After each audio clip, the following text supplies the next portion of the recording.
ഇന്ന് യൂറോളജി വീഡിയോസിൽ നമ്മൾ കാണിക്കാൻ പോകുന്നത് മൂത്രസഞ്ചിയിലെ ക്യാൻസറിനെ കുറിച്ചാണ്.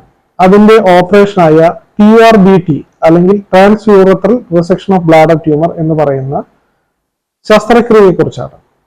ആരെല്ലാമാണ് മൂത്രസഞ്ചിയിൽ ക്യാൻസർ വരാൻ സാധ്യതയുള്ള വ്യക്തികൾ?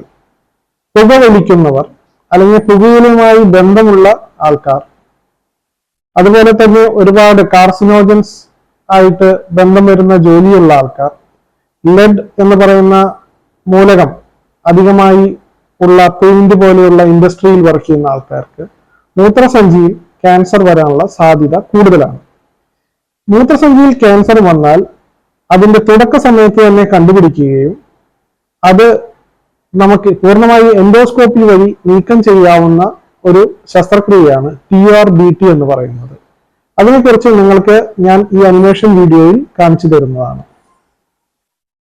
TURBT എന്ന് പറയുന്ന ശസ്ത്രക്രിയയാണ്.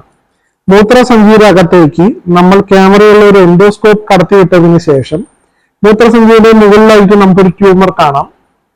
ഈ ട്യൂമർ നമ്മൾ നേരത്തെ പറഞ്ഞ ആ കട്ടിംഗ് ടൂൾ ഉപയോഗിച്ച്, അല്ലെങ്കിൽ ലൂപ്പ് എന്ന് പറയുന്ന ഇത് ഉപയോഗിച്ച് നമ്മൾ ചുരണ്ടി നീക്കം ചെയ്യുകയും ആ ഭാഗം കരിയിച്ച് നമ്മൾ ക്ലീൻ ചെയ്യുകയുമാണ് ചെയ്യുന്നത്. അതിനുശേഷം എൻഡോസ്കോപ്പ് റിമൂവ് ചെയ്യുന്നു. ഇതിനെയാണ് TURBT ശസ്ത്രക്രിയ എന്ന് പറയുന്നത്. അതിനുശേഷം നമ്മൾ മൂത്രസഞ്ചിയിലേക്ക് ഒരു ട്യൂബ് ഇടുകയും മൂത്രസഞ്ചി വാഷ് ചെയ്യുകയും ചെയ്യുന്നു.